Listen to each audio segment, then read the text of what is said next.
Xoş gördük əziz Valyuta izləyiciləri. Bu dəfə də maraqlı bir qonağımız var. O mənada ki, Azərbaycanda yaşayır, öz biznesi var. 7 ildir öz biznesini idarə edir. Eyni zamanda isə dünyanın nəhəng şirkətlərindən olan Apple üçün remote olaraq işləyir. Yəni Azərbaycanda oturub dünya nəhəngi bir şirkət üçün çalışır. Bəs bu işləri necə idarə edir? Həm öz biznesin, bunu çox şəxs bilir ki, əgər biznesin varsa, bu böyük bir iş yükü deməkdir və eyni zamanda böyük bir şirkətin işçisisən və bunun hər ikisinin ayrıca bir məsuliyyəti var. Bunları necə idarə edir, bu işləri necə çatdırır, özü ilə danışacağıq. Qonağımız İngilis Akademinin təsisçisi və Apple-da mühəndis olaraq çalışan İmran Yusubovdur. Xoş gördük İmran bəy. Xoş gördük. Çox sağ olun dəvət elədiyiniz üçün. Mənə lap əvvəldən maraqlı gəldi. Mən adətən müsahibləri araşdıranda lap təhsil illərindən, bəzən uşaqlıq dövründən və s. də baxa bilərəm. Sizdə diqqətimi çəkən bir məqam oldu. Qafqaz Universitetində təhsil almısınız, amma universiteti 4-5 il ərzində deyil, 8 ilə bitirmisiniz. İstəyərdim bundan başlayaq. Niyə universiteti 4 ilə deyil, 8 ilə bitirdiniz? Çox qəşəng məqama toxundunuz. Bu dəqiqə indi bu yaxınlarda bir universitetdə mən tələbələrlə görüşdüm və gördüm ki, insanların əksəriyyətində, məsələn, universiteti bitirdikdən sonra onlar nə iş görəcək, tələbələrin əksəriyyətində konkret bir fikir yoxdur. Bu mənə çox maraqlı gəldi. Yəni, amma mən universitetdə oxuduğum vaxt, yəni birinci kursda bizdə ingilis dili idi. İngilis dili çox yaxşı getdi.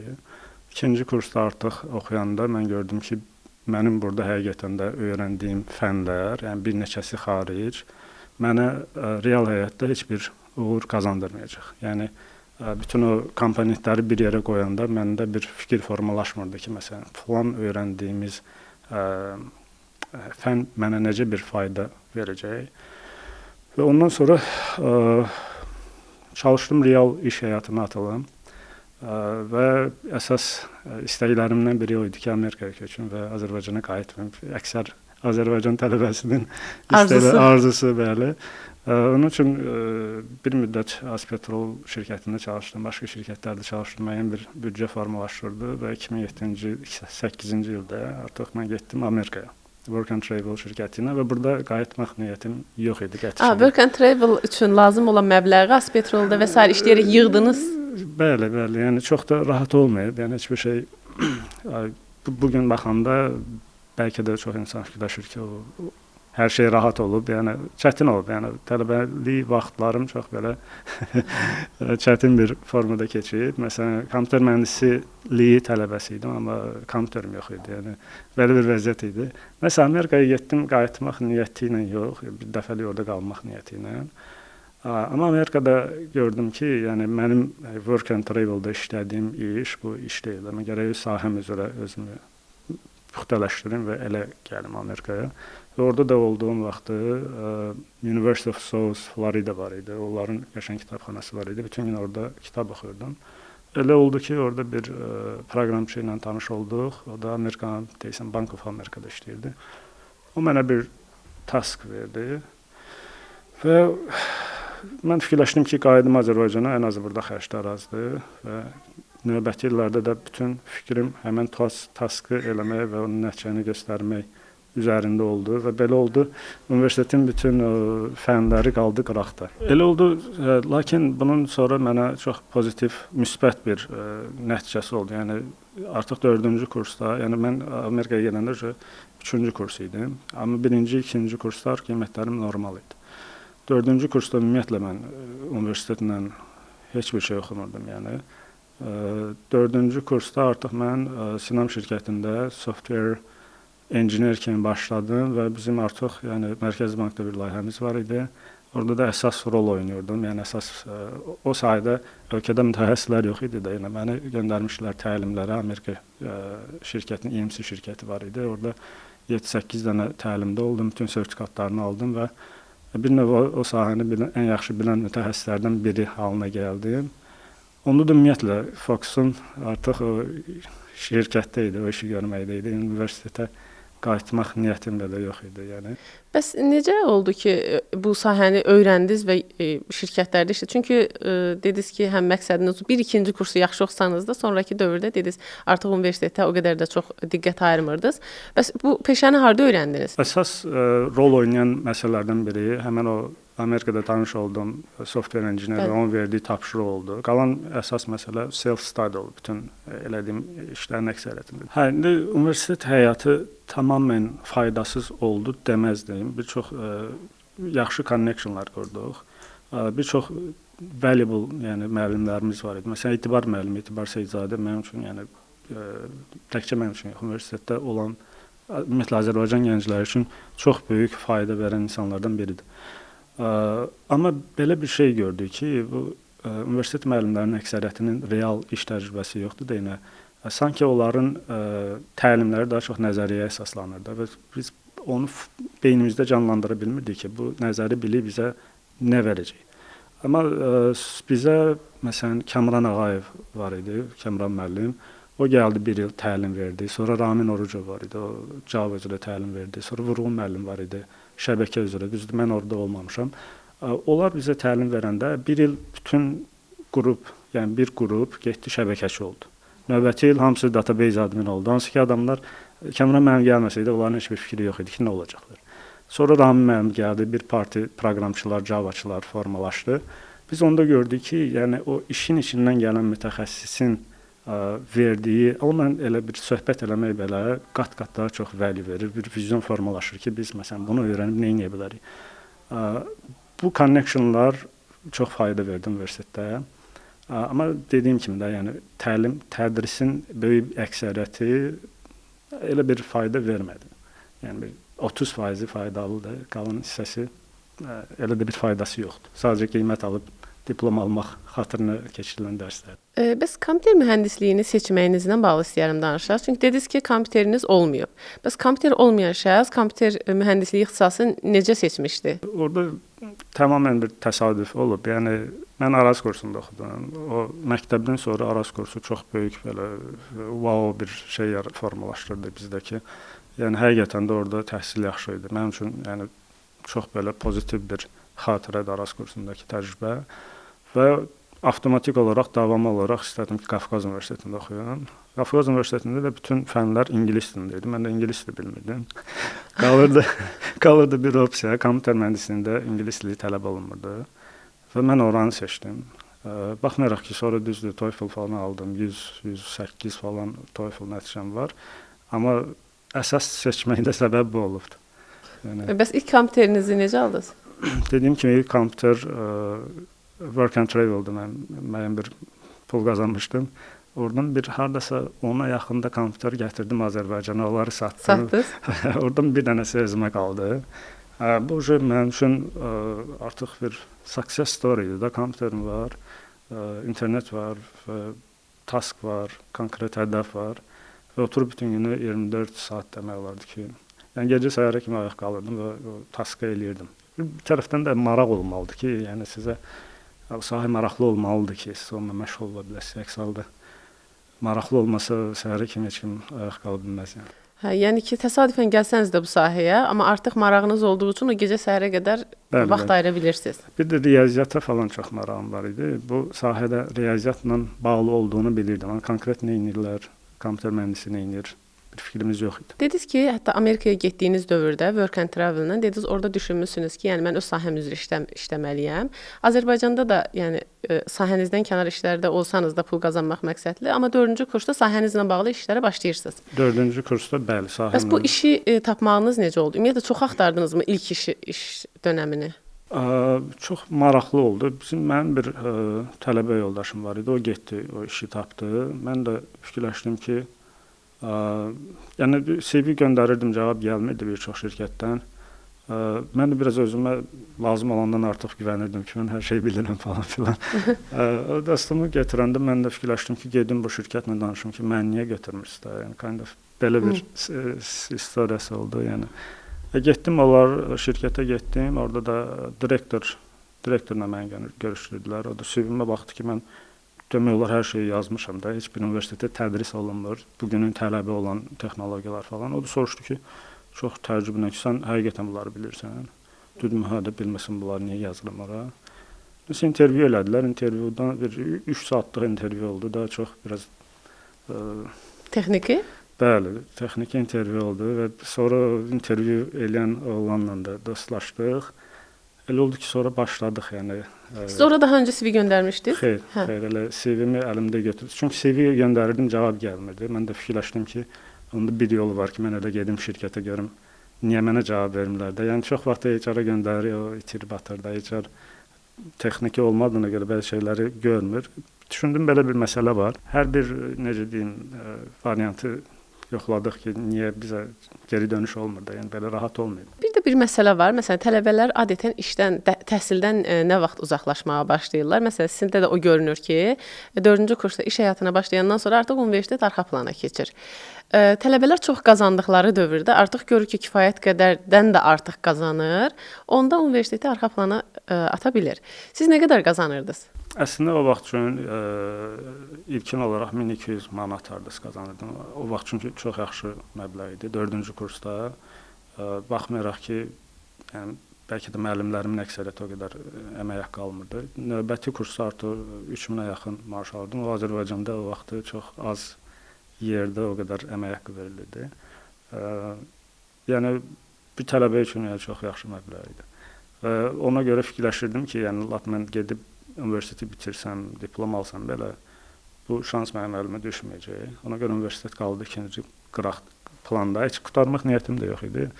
Sadəcə sonra anam israr elədiyinə görə getdim, diplomu götürdüm. Yəni bir tələbə üçün əslində kifayət qədər böyük məbləğ olub. Əslində sizə bir müqayisə eləyim. Məsələn, bizim təhsil haqqımız o vaxt $700 idi. Dollar manatdan ucuz idi də. Yəni bizim ailə üçün o $700 bir il ərzində ödəmək böyük bir çətinlik idi. Yəni verə bilmirdim. Məsələn, amma mən artıq 5-ci kursda, yəni tələbə yoldaşlarım elə universitetdə idi, artıq 3000 manat maaş alırdım. Mən də kəsildiyim üçün artıq 6-cı kursda artıq şey elədilər, təhsil haqqımı da qaldırdılar, hardasa 3000 manat elədilər. Amma mənim artıq bir aylıq maaşım idi. Yəni yenə də bir tələbə üçün çox böyük bir. Qısa müddətdə o yolu keçə bildiniz. Nəinki tələbə üçün, yəni o vaxt illərlə işləyən mütəxəssislər də o qədər yaxşı məbləğ almırdı. İmran bəy, karyeranıza baxanda remote işlərdə üstünlük təşkil edib. Yəni indiki Apple-dan əvvəl də olub remote işiniz və ofisdən işlər də olub. Sizə görə ümumiyyətlə bir proqramçı üçün hansı daha yaxşıdır? Mən qəti şəkildə deyərdim ki, bir proqramçı peşəkar kimi formalaşması üçün mütləq şəkildə xarici şirkətlərdə işləməlidir. Yəni bizdə təəssüflər olsun ki, lokal şirkətlərin əksəriyyətinin peşəkarlığı o dərəcədə deyil. Günün bu günündə belə. Xarici şirkətlərdə iş daha peşəkar təşkil olunur. Xüsusən də məsələn remote şirkətlərdə, məsələn mən Crossover şirkətində illərlə işlədim. Onların əmək haqqları çox yaxşı idi. Ona görə və bütün dünyadan adamları götürürdülər. Məsələn Hindistanda işləyən bir mütəxəssis Amerikanın maaşını verirdi və təbii ki, oranın ən yaxşı mütəxəssisini onlar götürdülər işə. Və siz o mütəxəssislərlə, yəni sadəcə danışmaqla belə o qədər şey öyrənirsiniz ki, onu illərlə burada praktik eləməklə öyrənə bilmirsiniz. Məsələn, acı nümunə deyim, biz elə Sinam şirkətində işləyəndə orada bizim bir sistemimiz var idi. Biz həftələrlə o sistemi hansısa bir müştəridə qurmağa vaxt itirirdik. Keçdim Crossover şirkətində, orada da bir sistemimiz var idi. Fikirləşdim ki, buna da yəqin var bir həftələrlə, bir həftəyə, neçə həftələrlə vaxt itirirlər ki, hardasa qursun. Bir dənə skript göndərdilər, o skripti çalışdırdım, yarım saatda sistem özünü qurdu, hər şey avtomatlaşdırılmışdı. Onda adamda vizyon formalaşır ki, yəni texnologiyanı bilmək bir işin yarısıdır. Bu texnologiya ilə nə elə bilmək, yəni necə bir iş görə bilərik, o vizyon artıq həmin şirkətlərdə formalaşır. Bizdə bugünkü gündə belə əksər şirkət hələ o yerdə deyil. Ona görə mütləq şəkildə, yəni remote iş tapa bilirlərsə remote, tapa bilmirlərsə relocation bu dəqiqə daha rahatdır. Müəyyən vaxtı relocate edib işləməklərini məsləhət görürəm. 10 il Azərbaycanda və xarici bir şirkətdə remote iş təcrübəniz olur, sonra artıq öz şirkətinizi qurursunuz. Öz şirkətinizi qurmağınız necə oldu? Çünki işləriniz yaxşı gedirdi. Bəzən iş yaxşı gedəndə heç insan öz işini qurmaq haqqında düşünməyə də bilir. Hər şey yaxşı gedirdi deyə bilməzdim. Yəni yaxşı əməyə qalırdım, amma hər şey ürəyimcə deyildi. Yəni bir çox şirkətdə də layihə elirdi.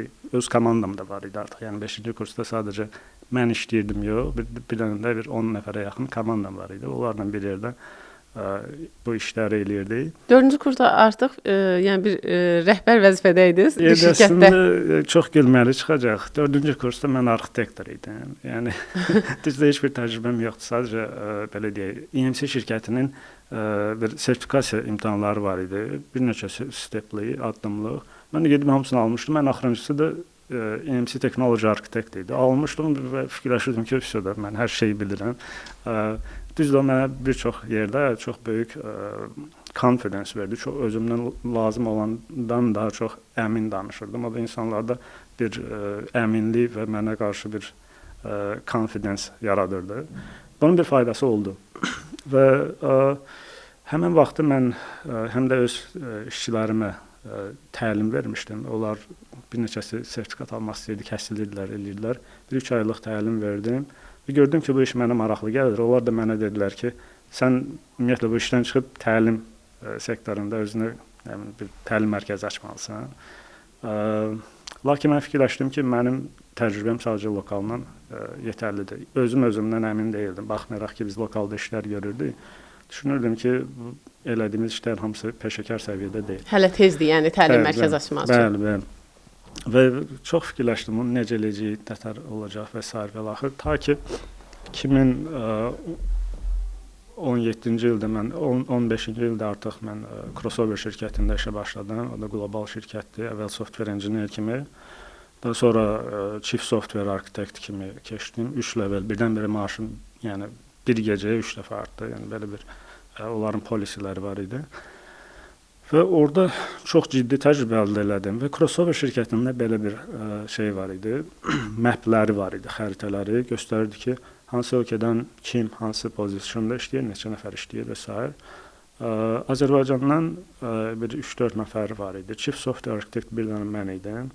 Bir dənə software architect var idi. Bir neçə nəfər software engineer var idi. Amma Ermənistandan məsələn 8 nəfər chief software architect var idi. Gürcüstandan daha çox idi. Baxmayaraq ki, ölkələr bizdən sayca daha azdır. Bir növ o da mənə bir təsir elədi ki, niyə biz yəni IT sahəsində geri qalırıq da ölkələrdən.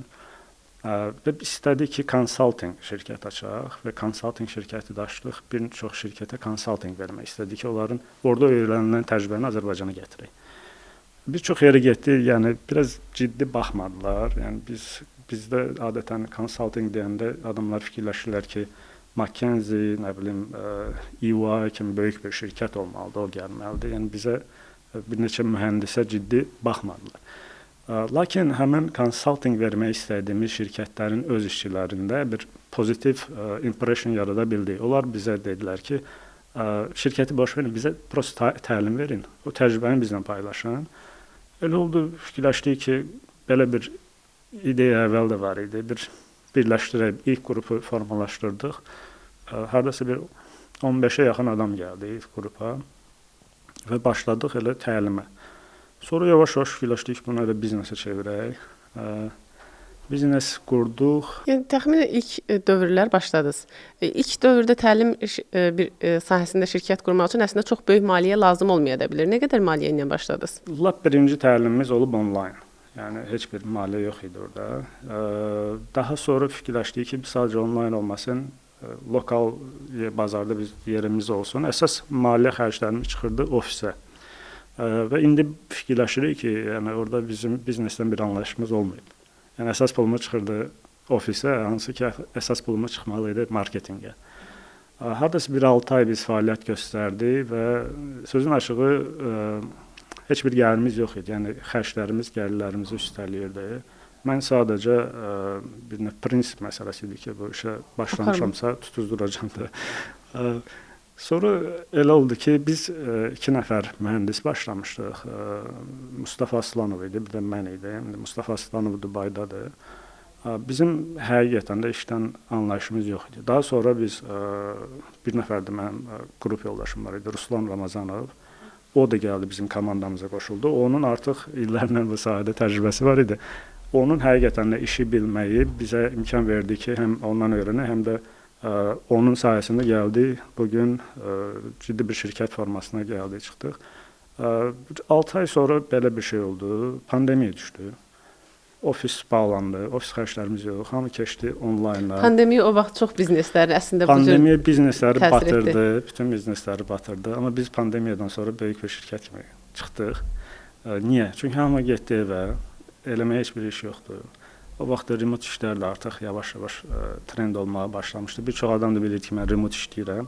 Biz Zoom açırdıq, webinar eləyirdik. Yüzlərlə adam qoşulub orada webinara baxırdı. DevOps-dan danışırdıq. O vaxt üçün DevOps yox idi, Azərbaycanda ümumiyyətlə tətbiq olunmurdu. Nə bilim, trend software arxitekturadan danışırdıq, neyinirdi. Həmən bütün o videoları da rekord edib YouTube-a yerləşdirmişik. Sonra birdən-birə elə oldu ki, məsələn, bir çox böyük qurumlar, məsələn, Kapital Bank birdən-birə bizə 50-yə yaxın tələbə göndərdi, neynədi və pandemiyada artıq xərcimiz yoxdur. Üstəgəldə tələbələrimiz var. Çıxandan sonra Artıq biznes onlayna köçdü. biznes onlayna keçdi. Pandemiya bitənə yaxın elə oldu ki, əsas xərcimiz dediyim ki, yəni ofisə çıxırdı. Mən də pandemiyanın o qızğın vaxtı, heç kim daşınmaz əmlak istəməyən vaxtı getdim özümə ofis aldım. Çox ucuz bir qiymətə. Və keçdi ora. O bizə çox rahatlıq verdi. Artıq heç bir xərcimiz yoxdur, kimdənsə asılılığımız yoxdur. Elə oldu ki, bir il sonra artıq bizim 3 dənə elə bir yerimiz var idi. Yəni başladıq böyüməyə. Yəni belə bir storimiz olub. Yəni indi başa düşürük ki, əsas xərcimiz olmalı idi marketinq, insanlar bizi tanımalı idi. Marketinqə pul xərcləmirdiniz? Heç bir marketinq pulumuz yox idi, xərclərimiz. Niyə düşünürdünüz ki, biz sadəcə işimizlə o bəzən deyirlər, yaxşı məhsulun reklama ehtiyacı yoxdur? Əslində biz elə fikirləşdik. Mən fikirləşdim ki, qəşəng profilim var. Chief Software Architect işləmişəm, deyinəmişəm. Crossoverdə insanların çoxu üçün bu əlçatmaz bir şeydir. Bunu anons eləyən kimi hamı durub gələcək. Amma elə deyil də, bu insanlara çatmalıdır ki, insanlar bilsin mən kiməm və ondan sonra gələ bilərlər də. Mən elə bilirdim ki, elə Facebookda bir post eləyən kimi hamı durub gələcək. Elə olmadı. Daha sonra Ruslan Ramazanov sağ olsun, onun kifayət qədər təcrübəsi var idi. Yəni, o bir növ başladı məni PR eləməyə. İnsanlar tanıdı, ondan sonra başladılar gəlməyə. Sözün açığı, günün bu gündə biz gələn tələbələrdən soru götürürük ki, siz hardan gəlmisiniz? Bugün də inqres axtarsanız sosial mediada bizim elə bir ciddi sosial mediamız yoxdur.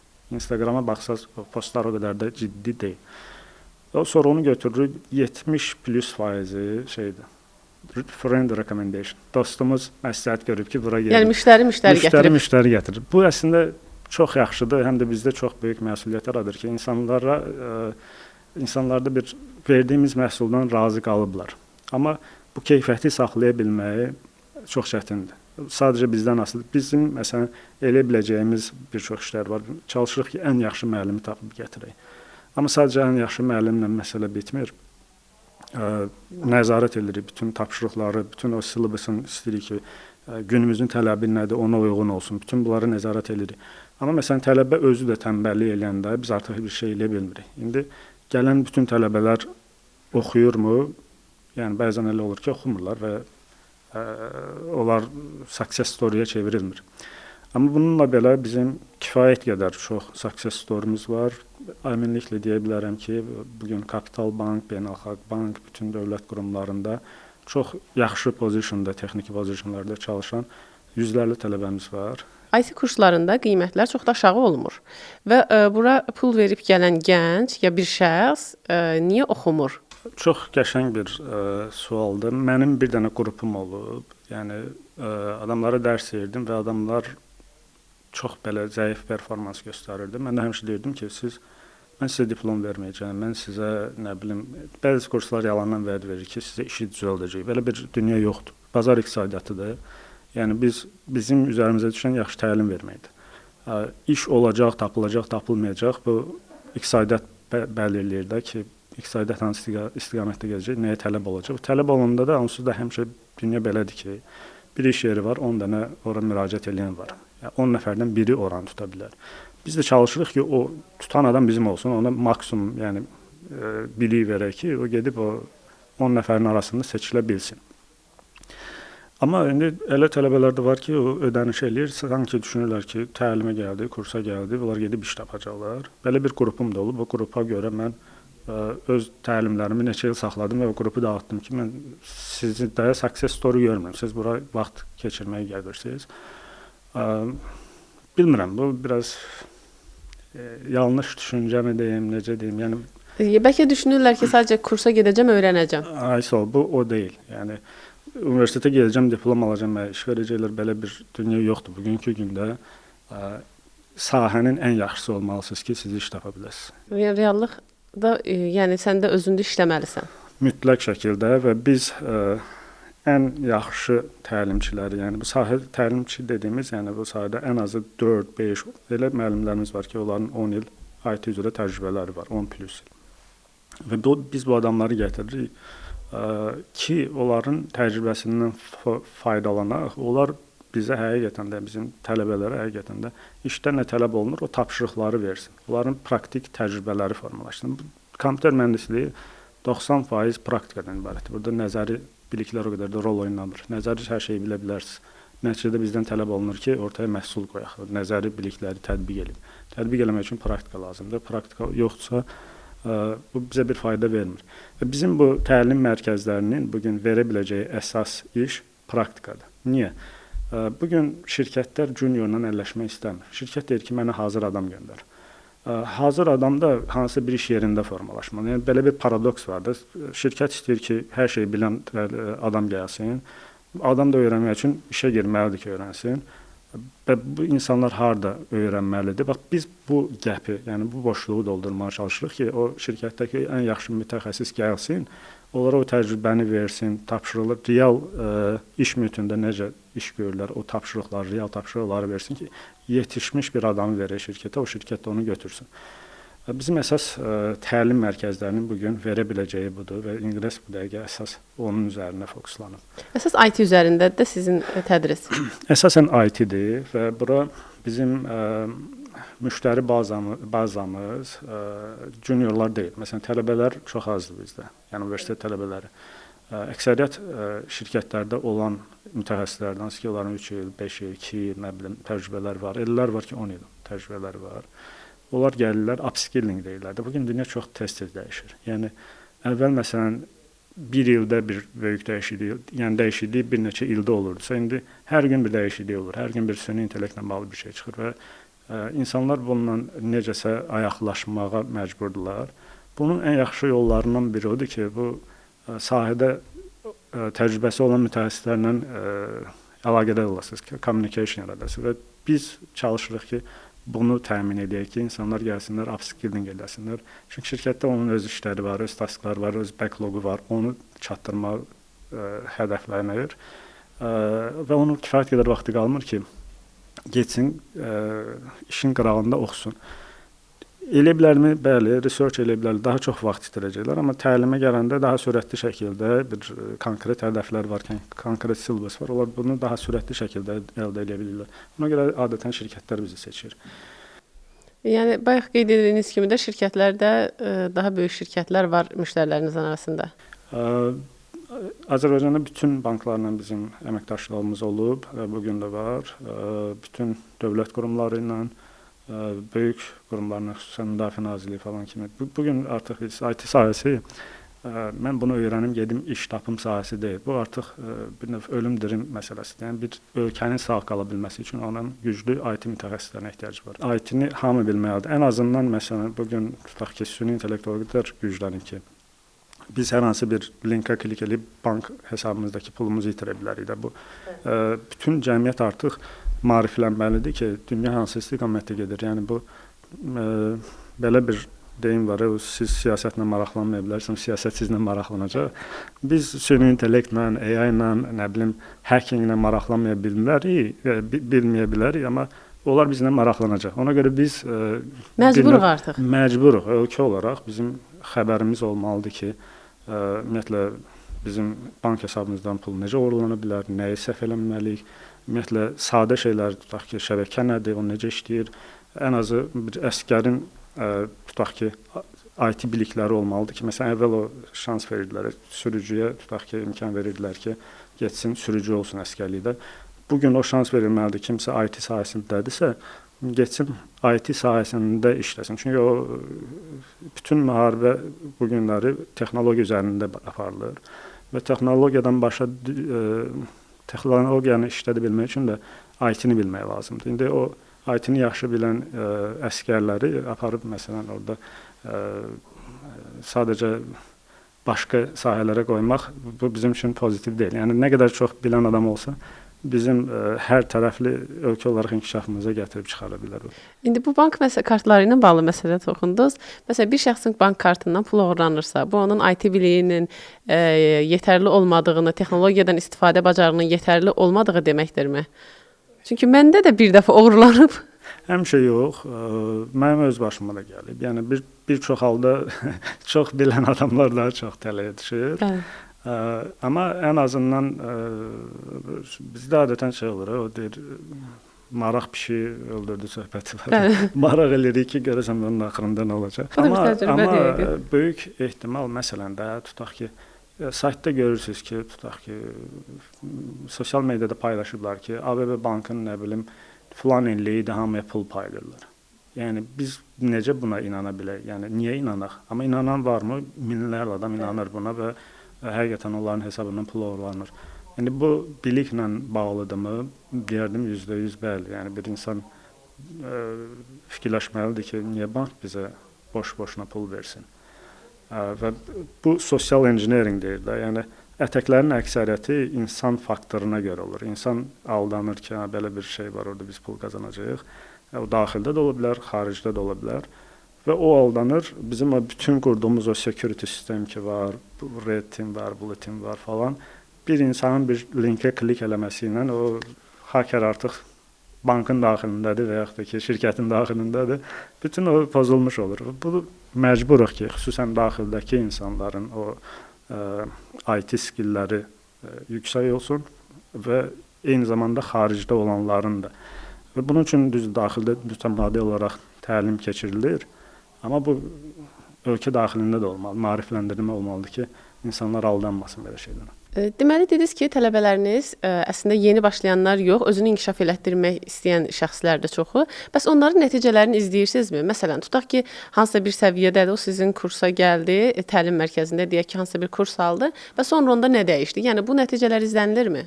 Böyük əksəriyyəti, yəni bizi niyə seçirlər? Yəni, bizi seçənlərin əksəriyyəti nə istədiyini bilən adamlardır. Yəni, məsələn, LinkedIn-də profili var, hardasa işləyir və onlar nə bilim kimdənsə artıq öyrənir ki, mən hara gedə bilərəm, müəllim bazamızı öyrənirlər.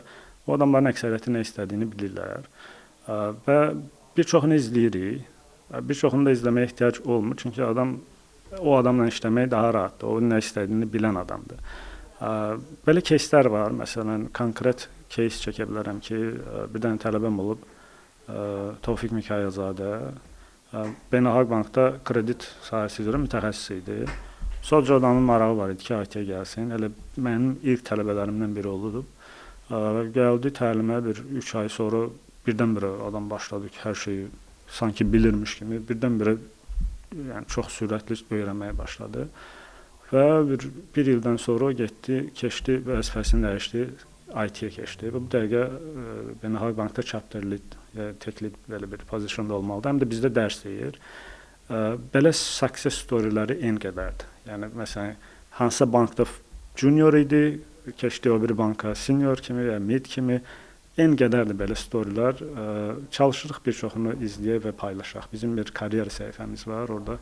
Bu success story həm birinci dəfə iş tapanlar, həm upskilling eləyənləri paylaşırıq. Azərbaycanda oturub Apple-da iş tapmağınız necə oldu? Düzdür, sizin əvvəl bir xarici şirkətdə remote iş təcrübəniz olub. Bəs Apple-da, Azərbaycanda oturub Apple-da iş tapmağınız necə oldu bu? Çünki Apple daha böyük və belə deyək də məşhur şirkətdir. Əslində crossover-də iş tapmağım biraz çətin olub. O vaxtı çox birinci stepləri keçmək çox çətin olub. Çünki ancaq Azərbaycan skopunda bir biliyim var idi. Apple mən tapmadım, özləri məni tapdılar. Yəni LinkedIn-dən yazdılar. Kontraktor bir şirkət var idi, HR şirkət kimi də. Onlar insanlar tapırlar, onları yönləndirirlər. İlk intervyumuz oldu. İkincidə gördüm ki, nə bilim Tom at Apple mail gəlib burada. Apple artıq özü sizə dedi ki, gəl bizdə işlə. Sonra onunla çox sadə bir intervyu oldu. Ümumiyyətlə nə etmişəm, background-um haqqında məlumat aldılar, nə etdilər. Üçüncü stepdə bilirsiniz ki, bu funk şirkətləri ki var, bu Facebook'dur, Apple'dır. Bütün proqramistlərin bir növ xəyalıdır da bir gün orada işləsinlər. Onlarda çox belə ciddi intervyuda alqoritm məsələləri olur. Məndə də təsadüfən o vaxt işdə biraz boşluq idi. Bütün gün alqoritm eləyirdim. Yəni ürəyim sıxılanda alqoritm yazırdım. Bu üst-üstə düşdü. Gəldilər bir alqoritmik task verdilər. O da çox rahat şəkildə elədim onu. Yəni belə sadə oldu. Crossover daha çətin olmuşdu. Bu sadə oldu. İndi crossover daha az təcrübəli olduğunuz dövrə düşüb. Bəli, az təcrübəli. Yəni bu gün də desək, yəni crossover də daha çox mənə vəli qatdı. Yəni orada daha çox şey öyrəndim. Burada artıq orada köhnə təcrübələrim var idi deyinə. Yəni belə çox da qeyri-adi bir məsələ olmadı. Apple üçün nə iş görürsüz? Nə iş görürsüz? Çox maraqlıdır. Bax, bütün bizim telefonlarla qoşulur o. Apple Music var, TV var, nə bilim, nəsə alırıq, oyun, Apple Cloud var. Onların arxasında böyük bir infrastruktur dayanır. Milyonlarla insan onu istifadə edir də. Yəni saniyədə orada texniki adamlar biləcək 10 milyonlarla RPS sorğu olur. Və bizim əsas işimiz odur ki, o sistemlər dayanmaz. Onun üçün proqramçılar olaraq və DevOps olardı, SRE komandası var, əsas onlarla işləyirik ki, o sistemlər 24/7 işləsin. Yəni orada downtime bizdəki kimi qəbul olunan deyil. Maraqlıdır, Apple-da işə başlamamışdan əvvəl iPhone işlədirdiniz yoxsa yox? Çünki bayaq gördüm iPhone işlədirsiniz. Yox, yəni biraz daha çox sadə adamam. Yəni brendlər falan mənim üçün elə bir əhəmiyyət daşımır. iPhone əslində ortağım aldırıb mənə. Apple işə düzələndən sonra? Yox, əvvəl aldırıb. Yəni amma indi biraz fikirləşirəm ki, yaxşı ki aldırıb. Oradan əməyə qalıram, bunu istifadə edim. Desəz ki, hər şeyini bəyənirəmmi? Xeyr, məsələn, interfeysi o qədər də, məsələn, Samsung falan bəzi şeylər daha Android xüsusən daha da bəzi şeyləri inkişaf elətdirib, amma mənə bu dəqiqə əsas dayanıqlılıq lazımdır. Yəni bu telefon daim işləyir və Apple-ın bir fəlsəfəsi var da, yəni bütün telefonlarda fəlsəfə yoxdur. Steve Jobs o marketinq gücünə fəlsəfəni formalaşdırıb. Yəni Apple bu gün tələbədən tutmuş, nə bilim bir nazir belə işlədir və bu qəbul olunandır, amma bir nə bilim bir vəzifəli insanın ucuz bir telefon işlədilməsi biraz qəbul olunmayan bir hal ola bilər. Ona görə bu hamı üçün bir necə deyim, bugün standart halına gəlib. Bu da marketinqin əslində gücünü göstərir. Yəni texniki məsələdən daha çox marketinq məsələsi. İmran bəy, indi hazırda remote olaraq işləyirsiniz. Bəs Apple-ın ofisində, ABŞ-da işləmək bir arzunuz var? Arzunuz, istəyiniz deyək. Bu dəqiqə yox. Yəni universitet vaxtı olub. Bu dəqiqə mənim üçün əsas olan məsələ öz biznesimdir. Mənə görə yəni istənilən halda hansısa bir şirkətdə işləyirsinizsə, bu mənim üçün böyük bir success story deyil artıq. Yəni öz biznesiniz var və onu inkişaf elətdirmək bu daha mənə maraqlı gəlir. Bu dəqiqə əsas Apple-da qalmağımın və işləməyimin səbəbi odur ki, yəni illərlə bu xəyal olub ki, o funk şirkəti mənim profilimdə olsun. Bunu bu sahədə işləyən adamlar bilirlər ki, onlar əksər mütəxəssis gedir funk şirkətlərində 1-2 il işləyir və onun profilinə yazır və o daha çox onların marketinqinə, işlərinə yarayır. Bu dəqiqə mənə əsas lazım olan o idi və onun elə bir fərqi yoxdur. Remote işlədiniz ya orada işlədiniz, o onu verir. Ya şəxs olaraq yoxsa ümumi biznesinizə faydası var? Hər ikisinə. Yəni bu dəqiqə məsələn biznes insanlar niyə seçir? Arxasında kim dayanıb, onu maraqlanırlar da. Məsələn mənim çox rahat deməyə haqqım çatır ki, mən illərimi proqramlaşdırmaya qoymuşam və bu sahədə ola biləcək bir proqramçının gələ biləcəyi maksimum yerlərdən birinə gəlmişəm və mənim haqqım çatır ki, bu sahədə tədris mərkəzi açım və tədris verim. Bu məsələlərdən biridir. Və ona görə bu dəqiqə ofisdə işləməkdən daha çox, ümumiyyətlə mən ofis adamı deyiləm, biraz korporativ adam deyiləm, yəni Mən ofisdə otura bilmirəm. Ona görə də lokal şirkətlərdə daha çox, Sinop şirkəti mənə çox freedom verirdi, yəni. Amma məsələn bank sektorunda mən işləyə bilmirəm, yəni ofisdə oturmaq biraz ciddiyyət, biraz mənim üçün deyil, yəni. Yəni ona görə Apple-dakı bu işdə sizin xarakterinizə uyğundur. Bu mənim xarakterim. Onsuz da orada olan adamlar da baxırsınız ki, ofisə gələcəm, gəlməyəcəm, çoxu oturur evində, bir ürəyi istəndə gedirlər ofisə, belə bir vəziyyətdir. Və o da Apple çox böyükdür. Yəni İngiltərədən qoşulanlar var, düzdür İngiltərə ofisindən qoşulur, biri Alyaskadan qoşulur, biri. Yəni elə bir şey yoxdur ki, hamısı bir ofisdədir. Onda nə verir bizə? Onsuz da remote iş görəndən sonra gedib bir coffee shopda oturmaq daha freedom verir. Apple-da iş mühiti ümumiyyətlə sizə nə deyir? Niyə iPhone-lar bu qədər məşhurdur? Yəni iş mühitinə baxaraq da burada nəsə demək olarmı? Əslində iş mühiti çox peşəkardır. Yəni belə deyək, ümumiyyətlə marketinqdə belə bir şey var. Bir müştərini qazanmaq işin 50%-dir. Müştərini ikinci dəfə qazanmaq və müştərinin sizi ikinci dəfə seçməsi, bu artıq sizin success story-nizdir. Apple düzdür, o vaxtı Steve Jobs bunun arxasında durur və o brendi formalaşdırır. Amma bugün Steve Jobsa görə deyil də insanlar yenə də Apple alır və revenue onun ölümündən sonra qat-qat artıb. Bu onu göstərir ki, burada həm də ciddi bir disiplin var. Yəni arxada da indi o dediyimiz məsələ ki var. Lokal şirkətlərdə biz saatlarla otururduq iclaslarda. Günün sonunda bu iclas bizi yorurdu, artıq bir iş görməyə də vaxtımız qalmırdı. Burada insanlar o qədər peşəkardır ki, o söz var, deyir, adilə bir Arifə bir işarə. Arifə bir işarə də kifayətdir. Yəni bir şey deyiləndə hamı başa düşür ki, söhbət nədən gedir? Yarım saatlıq bir iclas kifayət edir ki, hamı öz işini bilsin. Belə peşəkar mühitdə işləmək çox rahatdır. İndi Apple-ın dediniz ki, o arxasında bu peşəkarlıq dururmu? Bəli, həm marketinqdir, həm də peşəkarlıq. Yəni biz marketinq elədik, bizim yaxşı iPhone-umuz var falan satdıq. Amma biz sistemə daxil olan kimi içindəki applicationlar, sistemlər ümumiyyətlə işləmirsə, çökürsə, onda bu peşəkarlıqdan söhbət gedə bilmir də. Bizdə dəfələrlə olub ki, lokal şirkətlərdə aylarla marketinq kampaniyası eləmişik, büdcə xərcləmişik, bir plan eləmişik. Marketinq başlayan kimi sistem çöküb.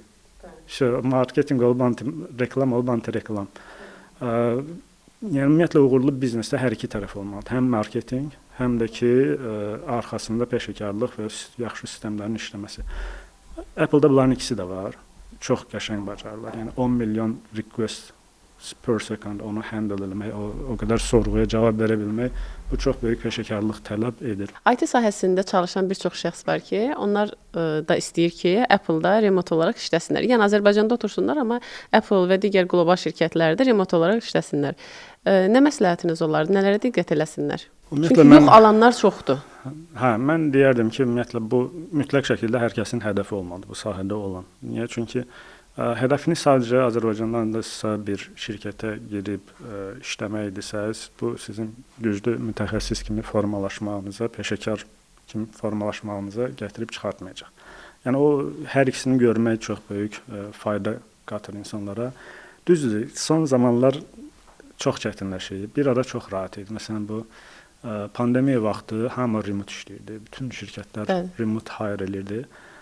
Çünki o vaxtı büdcələr var idi, yaxşı idi, bütün hamı startup falan edirdi. İndi bir tərəfdən süni intellekt buna təsir edir, bir tərəfdən də ki, ümumiyyətlə iqtisadiyyat özü bu dəqiqə aşağı gedir. Bu qədər müharibələr var, bütün büdcələr ora axır. Ona görə bu dəqiqə iş tapmaq biraz daha çətindir. Amma mümkünsüz deyil.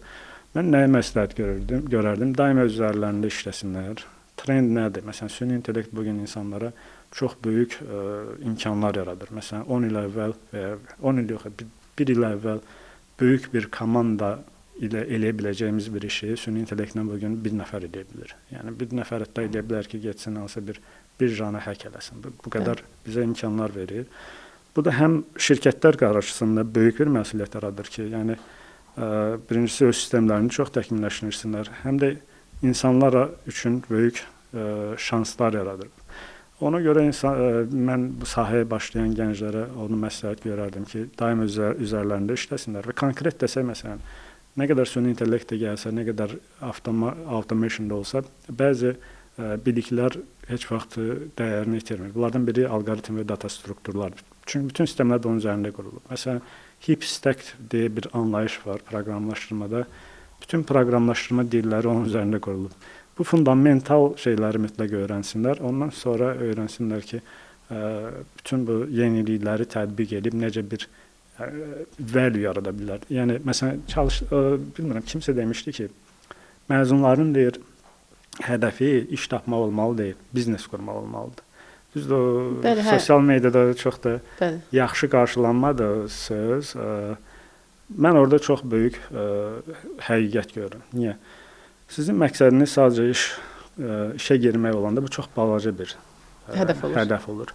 Amma sizin məqsədiniz iş qurmaq olanda siz artıq bir biznesmen kimi fikirləşirsiniz. Biznesmen kimi fikirləşəndə siz görürsünüz ki, ümumiyyətlə kiçik və orta sahibkar deyil, ümumiyyətlə bizneslər, ümumiyyətlə bir Chief Executive Officer deyirlər də, CEO nə istəyir, nə gözlər, ümumiyyətlə dünya hansı istiqamətdə inkişaf edir və o sizə imkan yaradır ki, başa düşəsiniz ki, məsələn, 5 il sonra marketinq sahəsi çox böyük inkişaf edəcək, burada çox tələb olacaq. Və o bilik də sizə o sahəyə o sahədə özünüzü inkişaf elətdirməyə gətirib çıxardır və onda sizin həm iş tapmaq şansınız daha çoxalır, həm də ki, sizin öz işinizi qurma şansınız formalaşır. Yəni bu hamının düşüncəsində olmalıdır ki, mən öz işimi necə quraram. Onda onlarda bir fikir formalaşacaq ki, ümumiyyətlə şirkətlər nə iş görür, tələb hardadır və dünya hansı istiqamətə gedir. 3 il sonra nə tələb olunacaq, nə tələb olmayacaq. Onda inkişaf edə bilərlər.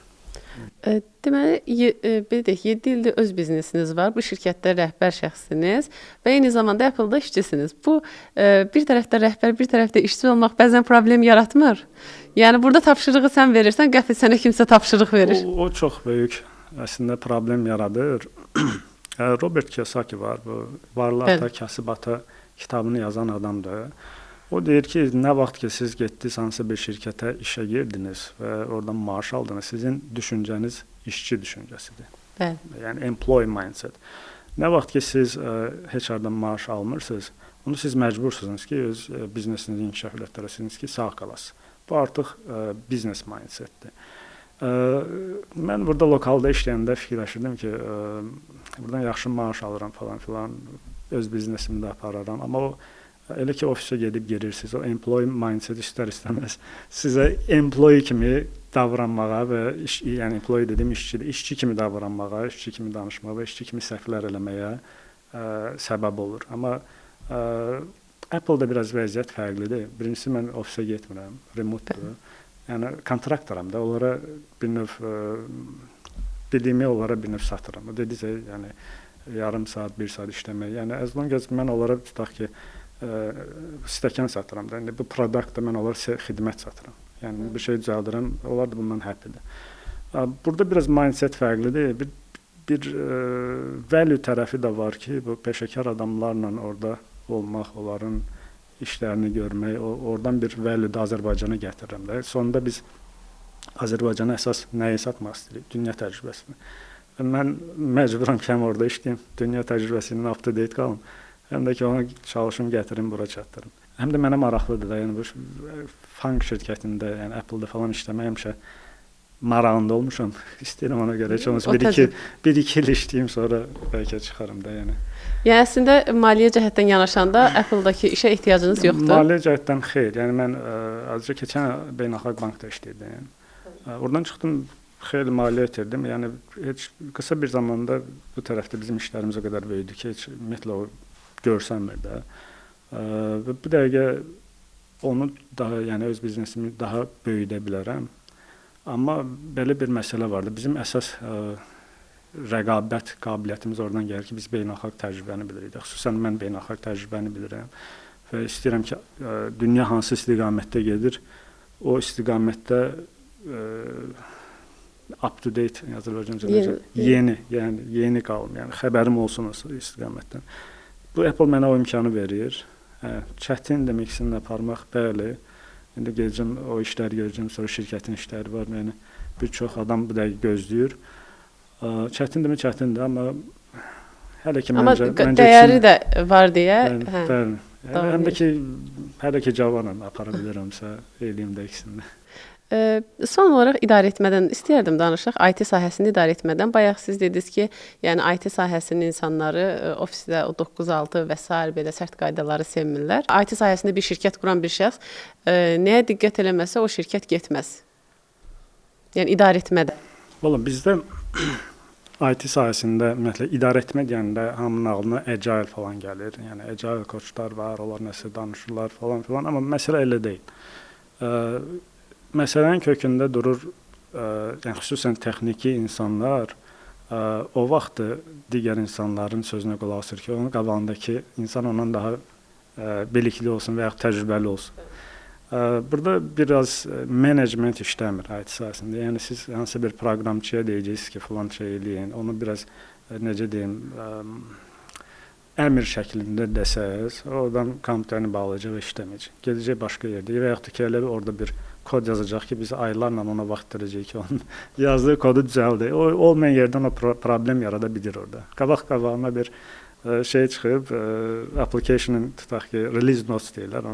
Yəni bu yeni versiyada nələri düzəltmisiniz? Orada yazıb ki, yeni baqları əlavə eləmişəm ki, növbəti dəfə düzəldim bunları da. Yəni proqramistlər bunu çox rahat eləyə bilir. İstəsə elə bir şey eləyər ki, həmişə o şirkətə orada lazımdır və əslində bir value qatmır.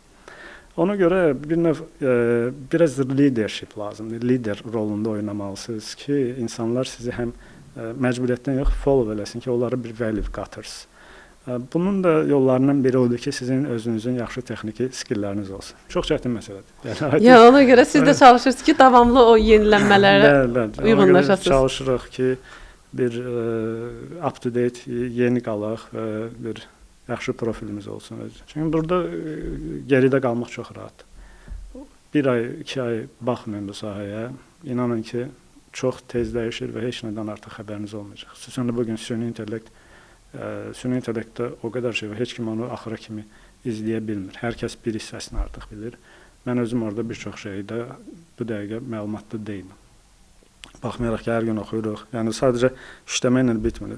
Plus oxuyuruq, yenə də biraz çətin sahədir. Yəni hər gün 2007-ci ildən, yəni universitetə girəndən bu günə kimi hər gün oxumaq və bitmir, heç vaxt bitmir.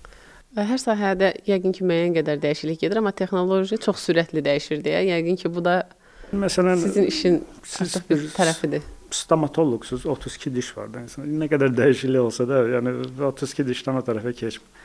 Biz bir gün bir sistem düzəldirik, bank üçün bir sistem düzəldirik. Başqa gün keçirik, məsələn, telefonlar üçün bir şey yazaraq. O birisi gün ki, hamısı fərqlidir, hamısı fərqli biznesdir, fərqli düşüncədə insanlardır, fərqli, hər şey fərqlidir, arxitektura fərqlidir, tələb fərqlidir, nə bilim, texnologiya hər gün dəyişir. Bugünə kimi süni intellekt yox idi.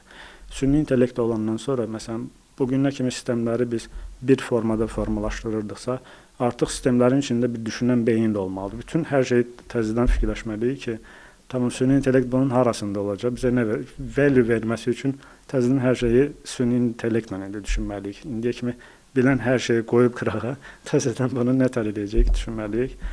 Ona görə bu sahə həmişə dəyişir. Kimsə bunu hazır deyilsə, yəni hər gün oxumaq, hər gün, kimlərsə bəyənir bunu. Xüsusən mən sevirəm ki, hər gün fərqli bir şey olsun. Amma kimlərsə istəmir, disiplinli bir iş istəyir, hər gün bir işi edeyim illərlə. O adamlar üçün bu sahə deyil, bu sahə onlar üçün deyil. Kim ki, hər gün yeni bir advantage axtarır, yeni bir yenilik görmək istəyir. Həm də ondan nələrsə edə bilir bu sahədə. Əgər gəlib sadəcə yəni sadə şəkildə işləyəcəksənsə, ciddi hədəflərin yoxdursa, karyerada gəldiyin bir yer olmur. Bəli, yəni proqramlaşdırmada karyerada hara gələ bilərsiniz ki, yəni gələ biləcəyiniz şey, əsas məsələ odur ki, yaxşı pul qazana bilərsiniz. Ömrü boyu bir proqramçı qalacaqsınızsa, yəni məcbursunuz bir nöqtədə keçəsiz management ya şeyinə, positionuna, ya da ki öz işinizi qurmalısınız. Onun üçün də sadəcə dediyim kimi də sadəcə texniki biliklər kifayət eləmir. Bunun yanında həm çox yaxşı texniki bilikləriniz olmalıdır, həm də bu value qata bilməlidir. Həm də insanlar sizi nəyəsə görə sevməlidir ki, leadership söhbəti var da, bir authority söhbəti var. Məsələn, amma bəzi IT mütəxəssisləri bu proqramlaşdırma heç rəhbər vəzifələrdə olmaq istəmirlər. İki mən qarışıq. Mən özüm məsələn hansı bir şirkətdə bir çox rəhbər vəzifədə istəmirəm. Niyə? Çünki kompüter necədir? Kompüterə biz əmr veririk. O da heç vaxt bizə yox demir. İnsanlar elə deyil. İnsanların maraqları fərqlidir. Hər insan adekvat ola bilmir. Biased olurlar. Bəzən görürsünüz ki, o əslində sizin pozisiyona gəlmək istəyir və sizi qıcıqlandıracaq birisi. Əksər IT mütəxəssisləri bunu şeylə bilmirlər. Yəni bütün verdiyiniz əmrləri eləyən bir kompüteri qoyub keçirsiniz insanları idarə eləməyə, hansı ki deyirsiniz, dediyinizi heç vaxt eləmirlər. Ona görə bir çox IT mütəxəssisi bura keçmək istəmir. Dediklərində haqq da var. Nəyə görə? Gələcəksiniz management pozisiyona, 1000 manat maaşınız artacaq, amma bu tərəfdə də onsuz da IT sahəsində elədir ki, bir çox hallarda o yaxşı mütəxəssis menecerdən daha çox maaş alır. O da deyir ki, mən elə daha çox maaş alıram. Bazardan həmişə xəbərim var, dünya hansı istiqamətdə gedir. Həm də idarə etməklə özümü yormuram. İnsanlarla da əlləşmirəm, nəyimə lazımdır ki, mən gedim menecementə. Menecementə gedəndə bu texniki skillləriniz itəcək. Ona görə mən özüm Azərbaycanda heç vaxt management pozisiyonu istəməmişəm. Öz şirkətim ayrı, çünki orada bütün qərarları mən verirəm. O ayrıcı bir maraqdır. O özü də, məsələn, bugün marketinq öyrənirəm. Niyə? Çünki o biznesin inkişafına təsir edir bu. Amma management pozisyonunda bu olmur da. Siz bütün biznesi görmürsünüz. Hansısa bir yerdə sizin bir pozisyonunuz var və o sizin əlinizdə olan o, necə deyirlər, vəzifə ki var, vəzifə sizə imkan verir ki, nəyisə əmr eləyəsiniz də öz işçilərinizə. Proqramistə də əmr eləyirsiniz, o heç vaxt əmrləri eləmir. Eləmir, orada mənası yoxdur onda pozisyonda. Ona görə həmişə proqramçılarla bağlı yanaşmalar olur ki, onların xarakterləri çox fərqlidir. Bəzi hətta rəhbərlər deyir ki, onları başa düşmək olmur. Əslində bununla bağlı Jack Ma'nın çox qəşəng bir sözü var. Deyir ki, böyük iddiaları olmayan insanlar bir yerdə işləməyi rahatdır, amma müəyyən bir iddiaları, savadları, müəyyən bir ağıllı insanlar deyir də onlar. Ağıllı insanlar deyir heç vaxt bir-birindən işləyə bilmir. Yaxşı rəhbərin deyir, mən deyir, nə IT bilirəm, nə başqa bir qeyri-adi biliyim var, bacarım, heç bir şey yoxdur məndə. Mənim bacardığım bir şey odur ki, ağıllı insanları yığıram bir yerə və onları bir hədəf üçün işlədə bilirəm. Bunu çox adam bilmir. Yəni bu biraz təcrübə ilə də formalaşır. Bu təcrübədən qıraqda da bəzi insanlarda həqiqətən də Allah bu bacarıq verir də. Məsələn, Heydər Əliyev o insan bir lider idi də. İnsanlar onun dediyi hər şeyi follow elirdi. Yəni bu onun bir növ vergisi idi. Hamı bütün insanlar vergi ilə də olmur. Ona görə biz nəsə deyirik, onu icra olunmur və biz onu qəbul edəmirik ki, niyə icra olunmadı? Bəlkə mən başqa cür desəydi, icra olunacaqdı. Ona görə bu şoku yaşayırıq ki, bu şeydir, management pozisiyası bizim üçün deyil. Qayıdırıq, yəni kodumuzu yazmağa. Öz şirkətin olanda, amma biraz vəziyyət fərqlidir. Orada bütün o qüruru falan qırağa qoyursunuz. Artıq çünki bir hədəf olur. Məsələn, bu dəqiqə elə şeylər var ki, məsələn, mən o adamla tutaq ki, işdə heç vaxt ondan nəsə istəməzdim. Amma öz şirkətim alanda mənə qətiyyən maraqlı deyil. Ya ona bu stəkanı satmaq istəyirəm, ya satacağam, ya satmayacağam. Yəni, heç bir şey maraqlı deyil. Yəni, deyir, o uğurlu satış meneceri kimdir? O 100 dənə qapını döyəcək, 99-undan yoxa cavab alacaq və onun üçün o qorxu yoxdur da ki, yox cavab alacağam. Amma birindən hər cavabı alsanız bəsdir. Amma vəzifəyə gələndə hansısa bir şirkət üçün bu qədər öz şirkətiniz olmayan bir yerdə bu qədər fədakarlığı niyə eləyəsiniz? Yəni, bunlar düşünəndə deyirsiniz ki, elə proqramçı qalmaq daha yaxşıdır. Müsahibəni çox ağır bir cümlə ilə bitiririk. Çox sağ olun İmran bəy, xoş oldu sizinlə həm söhbət olmaq. Sizə biznesinizdə də, Apple-dakı fəaliyyətinizdə də uğurlar arzulayırıq. Çox sağ olun, maraqlı oldu mənə. Bizə də maraqlı oldu. Ümid edirəm ki, sizin təhsil mərkəzini bitirənlərin də biz qlobal şirkətlərdə iş təcrübəsini görərik. İnşallah. Yəni, əslində bir çoxu var, amma daha çoxunu istəyirik ki, olsun. Yəni, gözləyirəm onlardan. Çünki arasında olanlar çoxdur, inşallah qismət olar. Çox sağ olun, bir daha təşəkkürlər.